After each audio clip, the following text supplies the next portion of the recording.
the basic summary of this first part. Have a plan.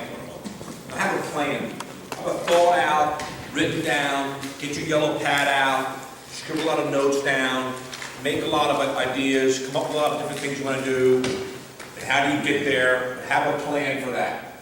Then develop yourselves, develop your assistant coaches, and develop your team. And we're coming out. We got to add our parents to that. We have to start developing our parents in how to conduct themselves, and how to behave in the sideline, and how to handle recruiting. How many are these all youth teams? Yes. Okay. So I think you got to really work on developing yourselves, your assistant coaches, and your players, and your team. All right, how you do that. Have standards. Maintain those standards.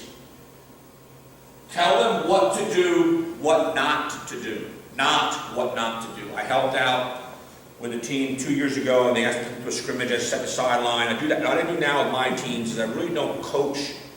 I don't feel it's appropriate for me to go coach the team if I haven't been in practice.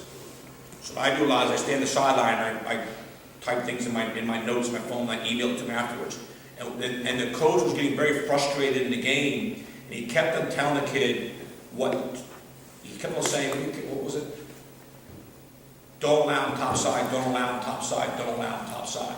So when the kid's playing when the defense is playing that guy, what's he thinking? All he's saying to himself is top side, top side, top side. He's thinking top. You can't tell your brain not to think about something, right? Tell them what to do. Get square, get square, get square. Not what not to do. And I think it's a really important thing. You listen to your self-talk, and I'm guilty of this also. You often tell kids what they're doing wrong and tell them not to do that. You don't tell them what they should be doing.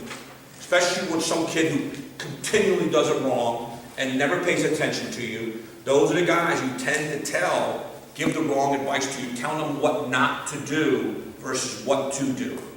All right? This is something we talked about right now, and I'm philosophically I'm changing with that, because part of what I struggled with the 2019 team this year is we were talented, but we weren't doing a very good job coaching them. We weren't doing a very good job getting them to buy in. It was us, the staff, against them, and it was them against us. They didn't compete at a high level at that. We changed it to practices, rise and tests. But we changed our delivery. We changed our approach. We didn't soften our standards. We didn't change that. We got them to believe in us and buy in, and the whole attitude changed. All right? Make sure they want to come back. I think you 9, you 11 coaches, your number one. Remember my son first started playing when he was 6, and then the parents on the sideline were all bitching and moaning about he doesn't know anything about lacrosse. My kid 9, he's 6 years old. I just want him to have fun. That's all I want to do is have fun. My first question after games would be, did you have fun? Yup, done. I'm happy, right? Just that your job as a coach, you want to develop them, but make sure they want to keep coming back and playing this game, all right? If you want someone to have a sincere interest in you, take a sincere interest in them. That goes back to communication with your kids. The best way to have them take better interest in you is to get to know them some other way. Whether it's a phone call and this practice, why? I have band. When kids come up to me, when I was coaching the 18 team when they were in 5th grade, couldn't hire a coach, and I did it for spring, and a bunch of kids came over sheepishly.